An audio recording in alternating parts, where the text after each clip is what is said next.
We got one game in the books from week 5, and are the Bears back? Is Justin Fields fixed? Chase Claypool traded to Miami, and the rest of the picks for week 5 coming up on today's Peacock and Williamson. NFL analyst Brian Peacock and former NFL scout Matt Williamson bring you expert NFL analysis every day in less than 30 minutes. Get an inside look into the NFL on the field and in the front office. With elite breakdowns, next-level analysis, and in-depth information only for the real NFL fans. This is Peacock and Williamson, and it starts now.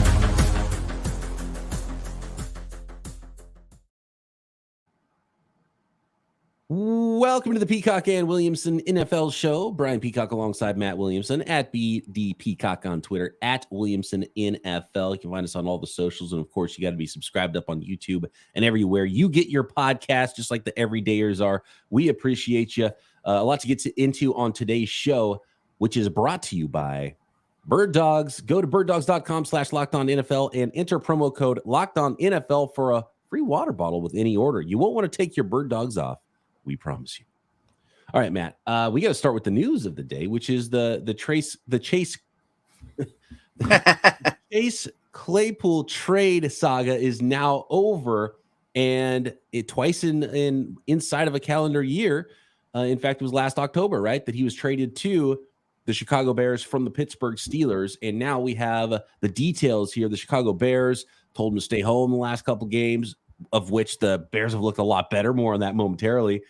And according to Diana Rossini, the Chicago Bears are trading wide receiver Chase Claypool to the Miami Dolphins, and it will be a 2025 sixth-round pick from Miami and a seventh-rounder from that 2025 draft. So not this year's upcoming draft, but the next draft after that, a seventh-rounder going back. So swap of sixth and sevenths in the 2025 draft to send Chase Claypool from Chicago to Miami. So 1 year sooner, which means one round better of a trade value that the Bears got versus what the Rams got when they made a trade recently and sent Cam Akers packing.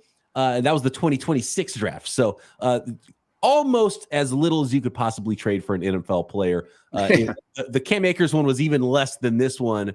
I mean, I don't even know what the Dolphins are getting in Chase Claypool right now. Clearly, he's more talented than what he did for the Bears, but what a bust of a trade. Unbelievable. It ended up being the 32nd pick in the draft since the Miami Dolphins, by the way, which is the team that didn't have a first rounder, which made basically that second round trade of Claypool from Pittsburgh to Chicago become basically a late first. Yeah, I mean, bad business by the Bears, obviously. I mean, good for them. They won last night, and they played very well. But there's been some odd things, like this move, obviously. Recently, right before that, they trade Roquan Smith because they didn't want to pay a linebacker big money, and they got second-round picks and whatnot, and then they go pay two linebackers, namely Tremaine Edmonds, big money. Some odd roster decisions for this team. I find it kind of funny that Akers, Claypool, some of these brand name guys basically get traded for nothing. They're not even huge contract, situations at this point, but he's been very disappointing. I mean, the Steelers and Bears tried to make him a big slot, but he doesn't really like the block. His combine numbers make him look like a better athlete, more explosive player than he really was. But one of my big concerns for the Dolphins all year was, if you were to lose Waddle and Hill, and I realize they just scored 70 points without Waddle in one game, who were the other pass catchers there? So adding somebody to the mix makes some sense. Yeah, their third receiver is River Craycraft, and he's gotten banged up as well. So I think a depth thing for the Miami Dolphins that maybe think, maybe we can fix him a little bit, or it'll be a better situation for him here than what happened in Chicago, which clearly wasn't working for Chase Claypool, and clearly the Bears didn't need him either because they played their best two games since he's been there without him. They told him to stay away. They didn't want him in the facility. Right. Yeah, so a problem on and off the field really was Chase Claypool, and because he had a big rookie year and then kind of fell off even in Pittsburgh, right? So, it seems definitely like there's something more with Claypool from a I mean, and it's hard. You don't know the guy, so you don't want to put anything on him. But is it just like an effort thing? Is he Seems that coaching on way. his talent? What's going on with him? Because he should be better than being a guy who you're swapping 6th and 7th rounders in 2025 for. So I obviously knew about him before the Steelers drafted him, but of course, if the Steelers take someone, I dig in deep. And, after they picked him in the middle of the second round, he had some traits, big, strong, fast. I mean, at Notre Dame, he played a lot of special teams and made tackles and effort stuff, toughness stuff. And he did show that early here in Pittsburgh, and then jogged through a lot of routes, wouldn't block, that kind of thing, and quickly fell out of favor. And from what I understand, it was more of the same in Chicago, and they're trying to build a culture and don't need that kind of stuff, Interesting. Josina Anderson has a little bit of a background on that, and she said, from what I'm hearing and been hearing over the last week, the Steelers moved on from what they felt like was somewhat of a distraction behind the scenes. I'm told the Claypool move has been on the table for at least 2 weeks, and that was last year. And then she updated it this year. That was before the last trade from Pittsburgh to Chicago.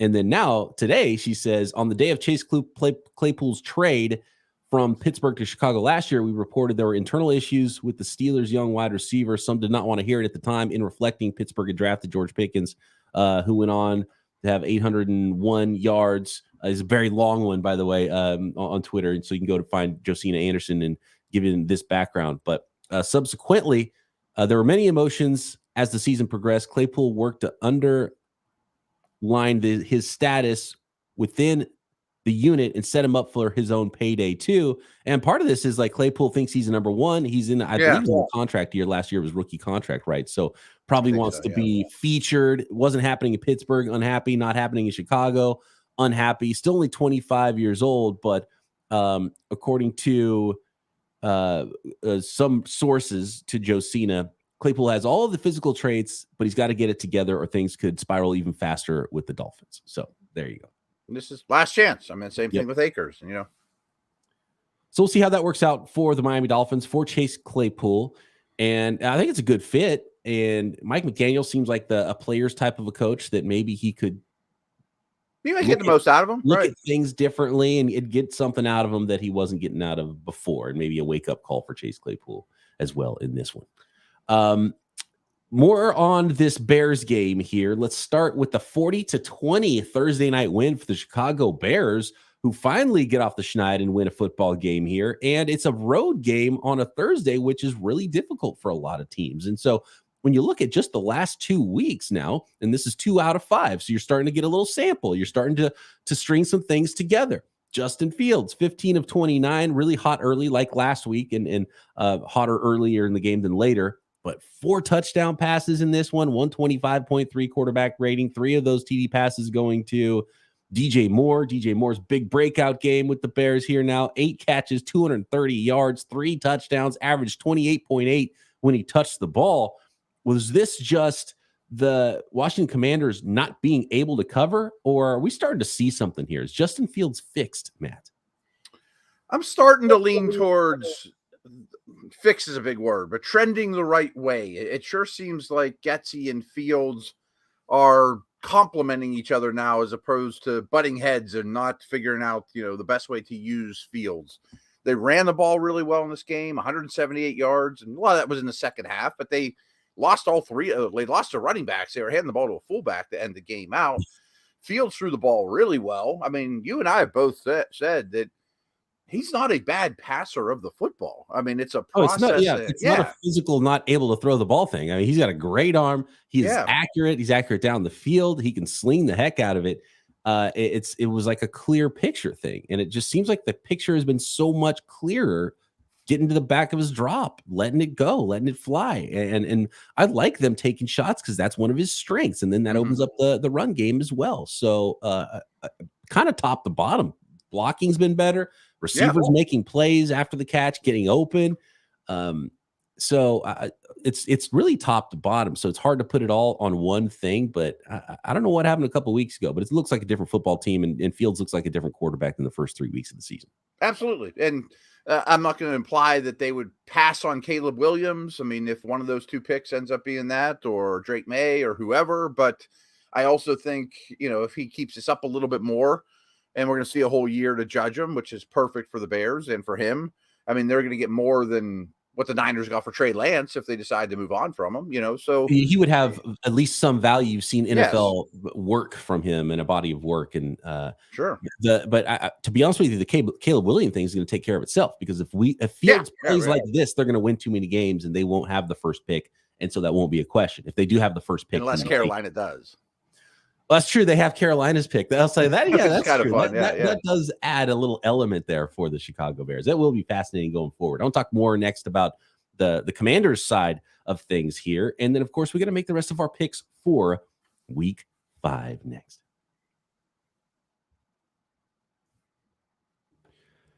Today's episode of Peacock and Williamson is brought to you by Bird Dogs. And Bird Dogs, you know what they do? They make you look good, but they feel good as well while they're making you look good. Bird Dogs stretch khaki shorts are designed to fit slimmer through the thigh and leg, giving you a truly sculpted look. They fit way better than regular shorts that are made of stiff, restricting cotton. And Bird Dogs fixed any of those issues by inventing cloud knit fabric that looks just like khaki, but stretches in all the ways you need it to, so you get a slimmer fit without having to sacrifice movement for whatever you are doing. If you are at the office, if you are at a barbecue, if you are hanging out by the pool, if you are on the golf course, you will love your Bird Dogs. You'll look good, and they are so versatile and so comfortable. And maybe if you are getting a little active in your Bird Dogs, they use anti-stink sweat wicking fabric as well to keep you cool and dry all day long. Love my short pants from Bird Dogs. Love my long pants from Bird Dogs.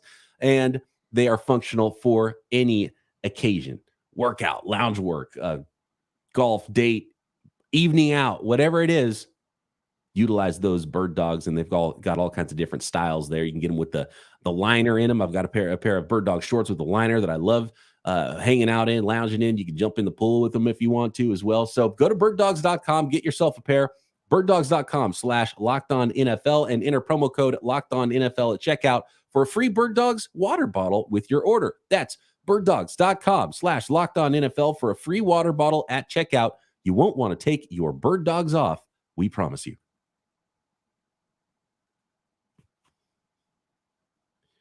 So we talked Bears. Things working a lot better for the Bears the last 2 weeks. And it's interesting because it's taken the Bears, it took them even more games last year to figure it out. And all of a sudden it's like, okay, is Justin Fields fixed? They got things working. Things are a lot better. Okay, things are trending up. They didn't win a lot of games last year, but it looked better in the second half of the season. And then they start off so bad again. And then they started getting it fixed again. It's kind of problematic, even if they are figuring it out. It's like you can't waste multiple weeks in an NFL season looking like the worst team in the NFL. So anyway, we'll put a button in that one for the Chicago Bears going forward. Now 1-4 on the season. They got themselves a W.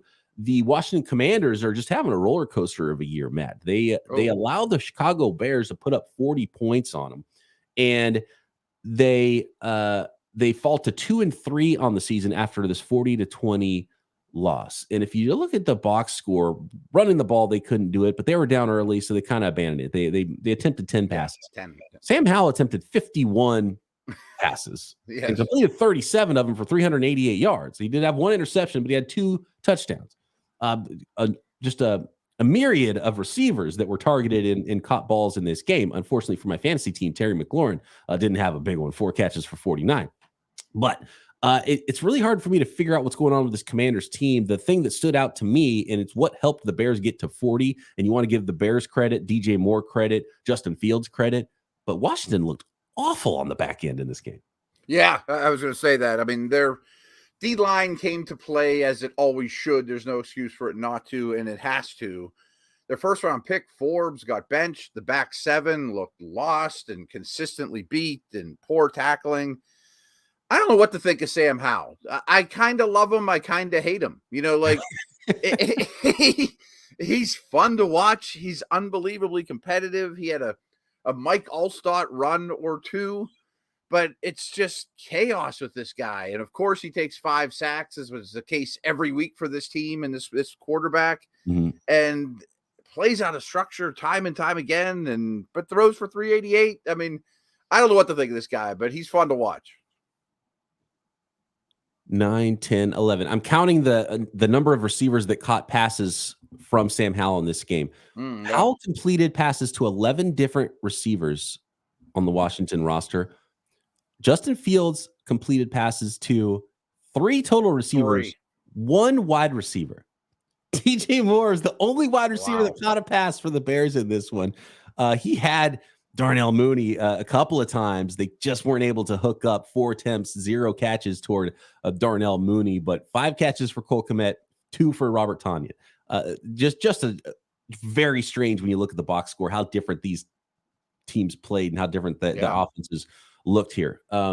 But 11 different receivers caught a ball from Sam Howell. And so you spreading it around. They were throwing the heck out of it, trying to get back in this game.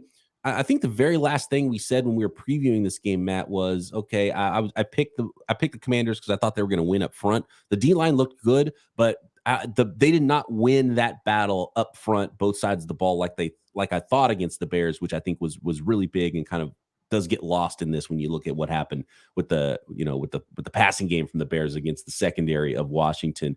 The Bears held their own up front, which is huge for them. Yeah, and I think the Washington O-line needs some offseason work as well. Yeah. Bears O-line had some injuries they had to shuffle through. Last little note on this, so like going into this game, the Bears were on a 14-game losing streak and on a long, pseudo bye week. If they lost this game, I thought that Eberflus was going to get fired today. So for sure. I do think Eberflus. The problem is they already lost their defensive coordinator. You probably want to, if things didn't turn around on offense, you might fire the offensive coordinator before you even fired Eberflus anyway. So I don't know who you run out of coaches to even put in an interim role there as well. So that would have been one of the difficult things for the Bears, but absolutely job-saving game for Chicago here. Yeah, absolutely. Like we're talking about, I'm like, wow, they were really good. I mean, like, I'm not ready to even say they're an average team yet. I mean, they lost 14 in a row coming in, but it looked like a different squad than we've seen. I mean, it's very promising for the quarterback, the whole team, but they were on the brink of gonzo, All right. I got this question for you then. Going back to our conversation about the power rankings, did the Bears climb out of your tier of despair into just the tier of badness? Perhaps. Let's see how the rest of the week goes. Yeah. But could they? They're probably not 32 anymore. I mean, there's some pretty. Would they beat the Giants right now? That's a good place Carolina, to be. Yeah. Head coaches didn't get fired, and you're maybe not the worst team in the NFL right now. You have competent players making plays. You put up 40 points. You might have a quarterback. There's not many teams, Matt. Probably, I would love to go back and see in NFL history that put up 40 points and ended up having the worst record in the league that year. Good point. 40 points in a single game. Hard to do. Yeah. All right. If you missed yesterday's show, we did our 6-pack. Go back and hear our reasoning for them. I'll give you my picks. I did pick the Commanders. Got that one way wrong. This is against the spread. Dolphins over Giants, Jets over Broncos, Lions over the Panthers, Patriots over Saints, Texans over Falcons, Steelers over the Ravens. Getting points there is the picks I had for this week. Now let's get into the rest of the schedule, Matt. And of course, we're using the spreads from our friends at FanDuel. And we've got another London ball game. The Jacksonville Jaguars. Now, what's funny is that's a road game for them, but this is a home game. This is a nice bonus for them. And the Bills kind of get jobbed by one of their home games being in London. And it is the 2-2 Jaguars hosting but not hosting the home team, 3-1 Buffalo Bills. Buffalo favored by 5.5. I was curious about that. I always went to check that when these back-to-back Jags games, were they going to count them both as home games for Jacksonville, or one was away, but it was 1-1, as you mentioned. So the Bills do lose a home game, but the AFC has 9 home games this year instead of 8, and they did that on purpose. So there you have it. I think staying over there is a massive advantage. Mm-hmm. I mean, I know people that, frankly, people that I work with Steelers that have traveled over there and say it takes a long time before you really get your bearings under you. And I think Buffalo only left like a day or so ago. Most teams leave earlier than they did. I'm still taking the Bills, though. I just think they're playing tremendous football. We might see Von Miller in this game in spot duty. And I just think they're a noticeably better team than Jacksonville right now. But this is going to be a fun game. I love the way the Bills are playing, but I'm going to take that London advantage for the Jaguars and take the home, not home dog points, 5.5. I like that for Jacksonville. They showed a lot more sign. They're a better team than what their record and what their overall performance has been this year. I think this is a nice come together a couple of weeks for them in London. So I'm gonna go out on a limb here and take the Jaguars and take the points. I'm very tempted because I think Lawrence is playing tremendous and the numbers don't quite reflect it. How about the Tennessee Titans at 2-2 at the 2-2 Indianapolis Colts? This is playoff implications potentially, right? The Jaguars are only 2-2. There's a chance that either the Titans or the Colts win this game and they're at first place in the AFC South. Tennessee on the road favored by 2.5. I don't have a strong feeling on this one either. I mean, I think I'm going to take the home dog for that reason. I think they're pretty equal teams if we were to power rank them. The Colts might be playing Jonathan Taylor. How crazy is that? But Richardson's going to be back, but nobody runs on the Titans, which I find, interesting for, Richardson's case. Can he beat them through the air? I think he can. Can Pittman have a big day? I don't like where Tennessee's at, and I think the Colts defense is close enough or good enough to keep this thing as a very low-scoring game. So if you're going to give me 2.5, I'm in. This is an odd week because in week 5 you get that opportunity for players to come off PUP, come off that IR, and with the Colts, it's been a little cloak and dagger. I don't know exactly what's going on with Jonathan Taylor, and I'm with you. I would still take the Colts, but if I knew Jonathan Taylor was going to play, I think it swings it. It does swing the line for me. But I like the home dog here just because I think these teams are even. I don't know what to expect. Division opponents, X factor, Anthony Richardson. Give me the points here, 2.5 with the Colts, and it's an extra bonus if you do get a difference making type of player like Jonathan Taylor playing. And similarly, Cooper Kupp could be back for the Rams. He's been limited at practice. He will be, yeah. And once you get limited to start the week, and they started that 3-week window, he doesn't have to play this week. It could be next week, could be the week after that. You get 21 days that started on Wednesday of this week, but limited. We'll see. We don't know what the practice report yet is for Friday. What's that mean for Puka Nacua? I don't know, but they're playing the Eagles, and they are at home, but they're hosting the 2-2 Rams are hosting the 4-0 Eagles here, and Philly's favored by 4 points with or without Kupp. This is a tough one. It is, but I'm sitting here looking at the team tiers for EPA, and it's just a graph of, you're up here for offense, down here for defense.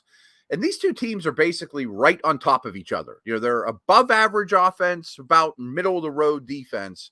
And that adds up. If you take the titles away from the teams and just, look how they're playing, they're about exactly the same, to be honest with you. And the Eagles have found a way to win. I think Stafford's outplaying Hurts at the moment.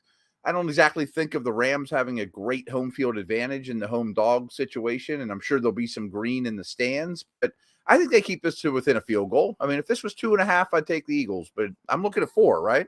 Yeah, 4. And okay, I'll take the 4. It's a tough one for me. I would like to go home dog here, but Stafford's been getting hit a lot, a little banged up. Yeah. I don't know if Cooper Kupp helps because Puka Nacua has been playing the role of Cooper Kupp. And what does that do? Actually, let's hold on. I think he turns into Robert Woods. I want to ask you that question next. And okay. It's the fantasy version of that question. But I'm going to give up the points here with the Eagles because their D-line's too good. They could land on Matthew Stafford quite a few times in this one. They're just a better football team. So I'm going to actually give up the points, take the Philadelphia Eagles in this one against the Rams. We'll make the rest of our picks next, including a really good Sunday nighter, Cowboys 49ers as well.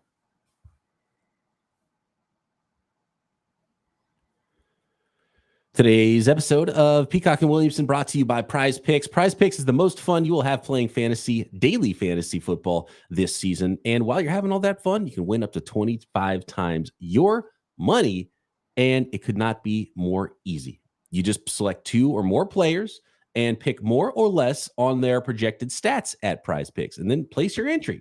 Do it in 60 seconds. Just a couple taps, and you can turn $10 into $250 with PrizePicks playing daily fantasy. And with PrizePicks reboot policy, this is really interesting. Nobody else is doing this. Your entries stay in play even if one of your players gets injured. So for NFL games and college football top 25 matchups, if you have a player who exits the game in the first half, does not return in the second, that player is rebooted.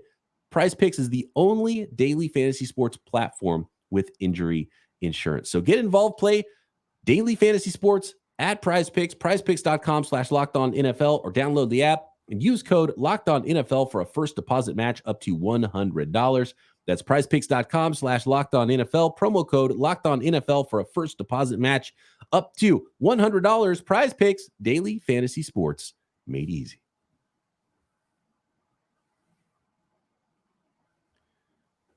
All right, I got a mailbag question for @Williamson NFL.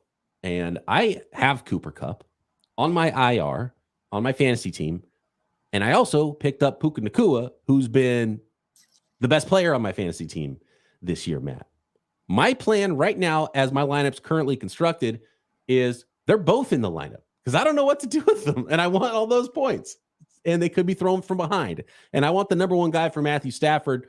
So I might be getting only one player's worth of production with two guys, but at least I'll be guaranteed to get all those targets, whether they stay with Puka or they revert back to Cooper Kupp. Am I doing the right thing? I think so. Now, we had this exact conversation and we didn't agree on hardly anything on my Steelers show, Dale Lawley and I. You know, he thought, boy, this kills him. Kupp's not close to the value that you paid for him. The only thing we agreed on is it really hurts Higbee and it really helps Stafford. Okay, great.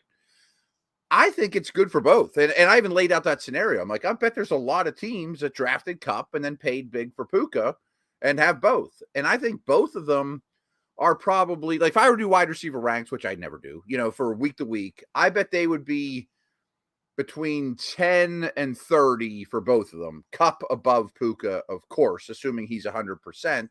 So to me, they're both fantasy starters. And I mentioned on the other side, I think it's more Kupp and in his prime, Robert Woods, you know, with the Rams and back in the day, you know, and that's fine. Yeah, I'll take that, you know. I see value. My big worry is here's my thought. And I'm always trying to stay a step ahead. My thought is I'm trying to trade Puka this week because if Puka goes out and gets 3 targets and Cooper Kupp gets 12, Puka's value is immediately gone forever. This is actually what we most fought about. And the conversation was, do you trade Puka now? Or I said his value is the lowest it's been right now because if you offer me Puka, I'm like, man, I'd really like to see one game with Kupp before I invest in him. Yeah. But if it's a 2-target day, then you can't get anything for him. You know, where a week ago, if he was worth $1 a week ago, I think he's worth 85 cents now. But he might go up to 90 cents or 95 cents on Monday, or he could fall to 50 cents. You know what I mean? Like now's of all little time to trade him. It absolutely is. Yeah. There's a ton of other games to get to here. We've got Chiefs and Vikings, and that is the 3-1 Chiefs. They are in Minnesota at the 1-3 Vikings. 3.5 Kansas City favorite here. As bad as the Vikings have played this year, I feel like this one's a little low. What am I missing, man? I think so too. Tough place to play. I think Minnesota scores points, and there's quite a bit of points in this game. I'm not the slightest bit worried about the Chiefs, but they're not the juggernaut that we think they are at the moment, you know, so I'll take 3.5 at home. 52.5, the biggest over-under of the week, too. That makes sense, yeah. A lot of points. Do the Vikings end up hanging? I'm actually going to go the other way and give up the 3.5 and take Kansas City. I thought Minnesota would have one of the bottom 5 defenses in the league, and it's okay. It's average. Yeah, that might be generous. Average. It's below average, but it's not as bad as the Denver Broncos. It's not dreadful. Yeah. True. How about Bengals Cardinals? What do we think about the 1-3 Bengals and the 1-3 Cardinals right now? After a month of the season in October, did you think the Cards and the Bengals would have the same record? Bengals on the road, favored by 3. Who's the better football team right now? You know, like if you're to power rank them, 111 games in Wichita, Kansas, I think Arizona's playing better. I don't think you can argue that Joshua Dobbs is playing better football than Joe Burrow right now. I don't think it's even close. I mean, he's like 3 tiers ahead of him. And Dobbs is kind of average. Now, could Burrow awake from his slumber at any minute and throw for 400 against his team? That day's probably coming someday this week, but I don't see any indications, or this year, but I don't see any indications of it happening now. I'll take another home dog. I'm going to go home dog here. I just like how competitive the Cardinals have been. Yeah.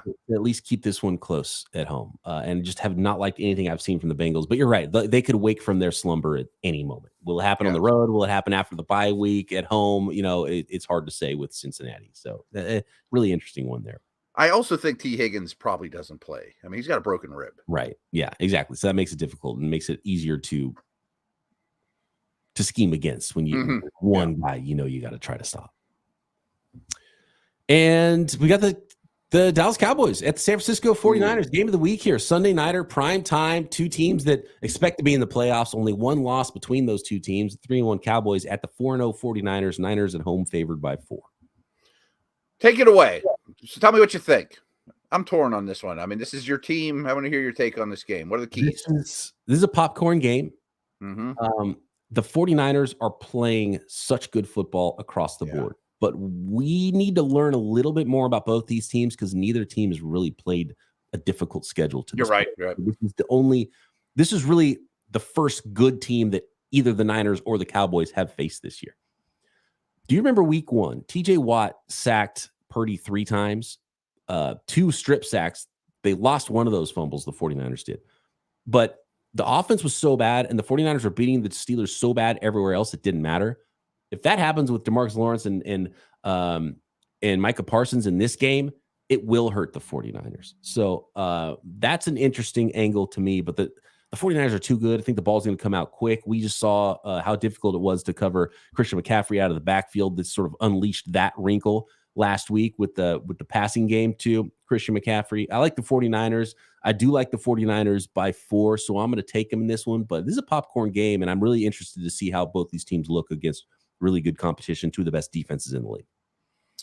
So as you're doing that, I went to Sumer Sports, not Summer, Sumer. It's a new site, and they do really good work. It's all analytically based.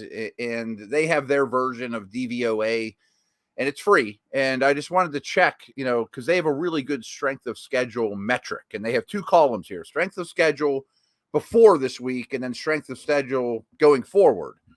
Dallas has played the easiest schedule in the league. The Niners have played the second easiest schedule. And oh, by the way, Dallas now has the hardest schedule going forward, starting with this really challenging matchup. So we're about to learn a lot about the Cowboys, and I think we're going to learn a lot about the Niners too. I keep taking these points today. I think I was the opposite yesterday. 3.5, you said? It is 4, I believe. Ooh, even better. Okay. If it was over 3, I'm taking the points.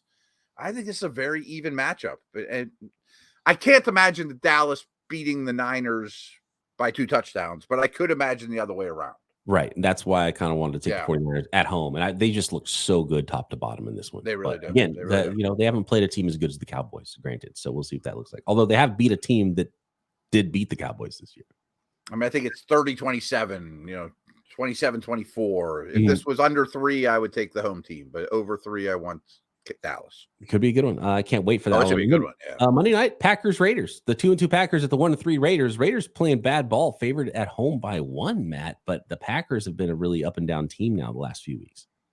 This is in Vegas. Yes, and I mentioned that because 2 weeks ago, my Steelers traveled to Vegas for a primetime game, and 60% of the ticket sales were Pittsburgh, and people that were there said basically 75% of the stadium was Pittsburgh. And I say that because the Packers will travel as well. I mean, this is going to be loud for Vegas. Every fan base is like, oh, look, which game do you want to go to? Which away games? Like, oh, let's go to Las Vegas.